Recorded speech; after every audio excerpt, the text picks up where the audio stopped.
If you think you can break our promise and bring in another woman into our house, then you better be ready for war.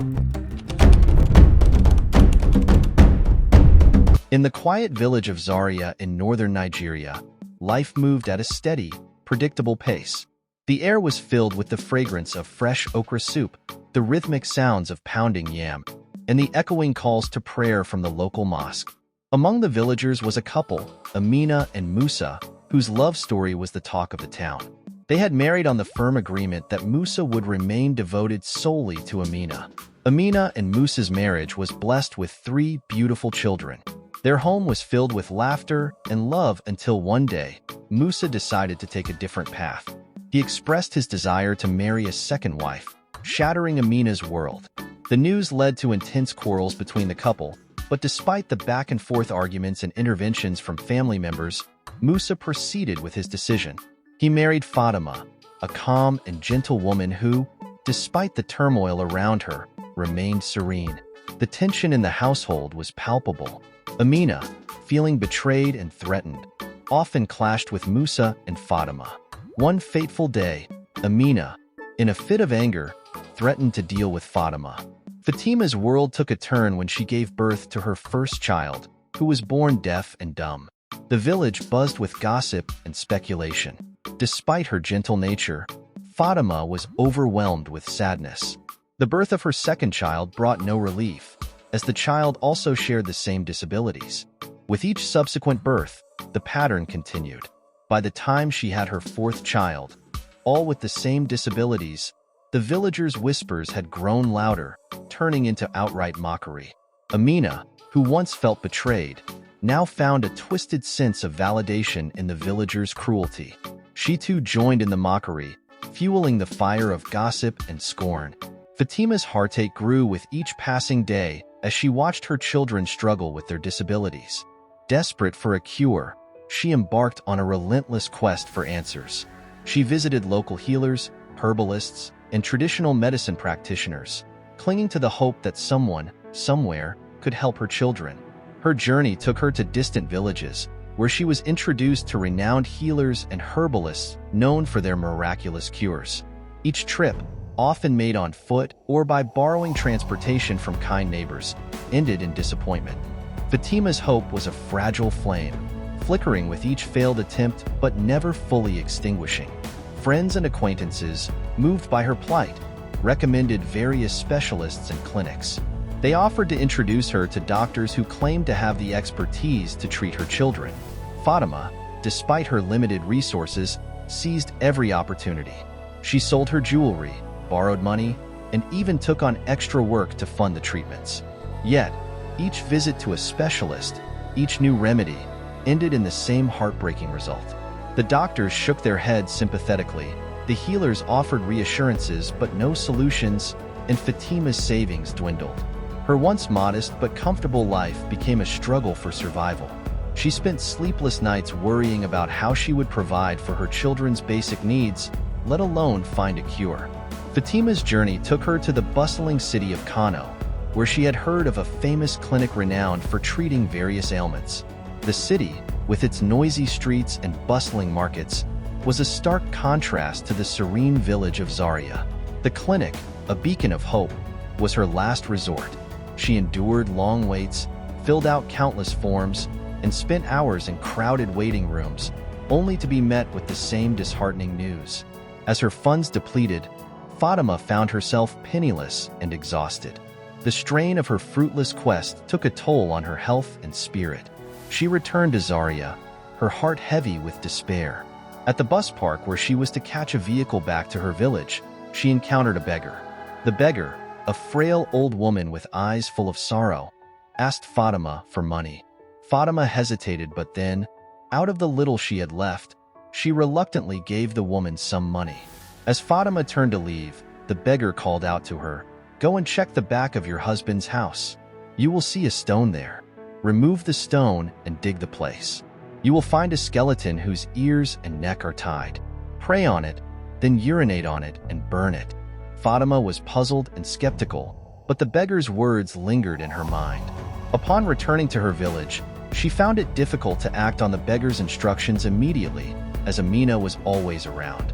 Her chance came when Amina's aunt passed away, prompting Amina and Musa to travel for the funeral. With the house to herself, Fatima gathered her courage and went to the back of her husband's house. She found the stone, just as the beggar had described. Digging into the earth, she uncovered a small skeleton with its ears and neck bound. Trembling, she followed the beggar's instructions.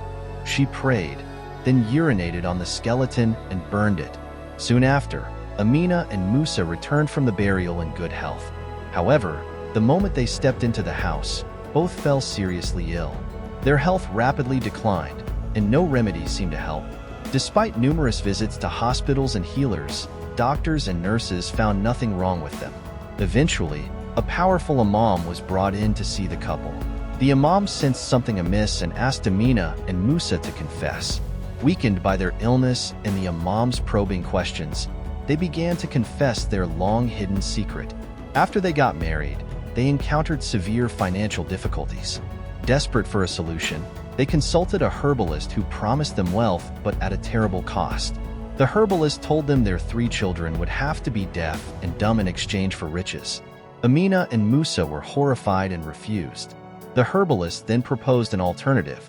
If Musa married a second wife, her children would bear the curse instead. Driven by desperation, Amina and Musa agreed and orchestrated the entire situation, including the quarrel, to bring Fatima into their household, knowing her children would suffer the consequences. Hearing this, the imam prayed for them but declared that they must face the consequences of their actions. Amina and Musa then fell into a deeper state of affliction.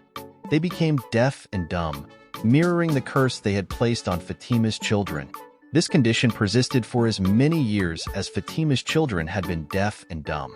During this time, Amina and Musa reflected on their choices, consumed by guilt and sorrow. Meanwhile, as the truth spread through the village, Fatima's children began to speak and hear. The villagers were astounded and rallied around Fatima, offering support and kindness. When the designated years passed, Amina and Musa gradually regained their health, hearing, and speech. Their recovery was seen as a sign of forgiveness and a new beginning. They sought to make amends, and Musa, filled with regret for the turmoil his decisions had caused, vowed to mend his ways and sought forgiveness from both his wives. The village, now aware of the true events, rallied around Fatima and her children. They created a supportive environment, ensuring that no child or mother would face such trials alone again. Amina, burdened with guilt, worked tirelessly to make amends and earn back the trust of her family and community. In the end, the story of Musa, Amina, and Fatima became a powerful lesson in love, resilience, and the consequences of envy. The village of Zaria was forever changed, united in their newfound understanding and compassion for one another. Babe, it's really not me, it's the baby. Baby want me to eat biscuit dipped in okra soup, and if I don't, baby will be sad. Jack responded saying, "What do you mean it's the baby? Who eats biscuits with okra soup? Is that even a thing?"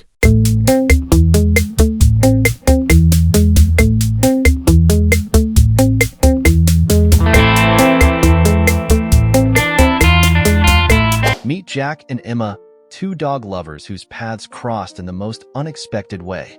One sunny afternoon, in a bustling dog park, Jack and Emma were both walking their overly enthusiastic dogs.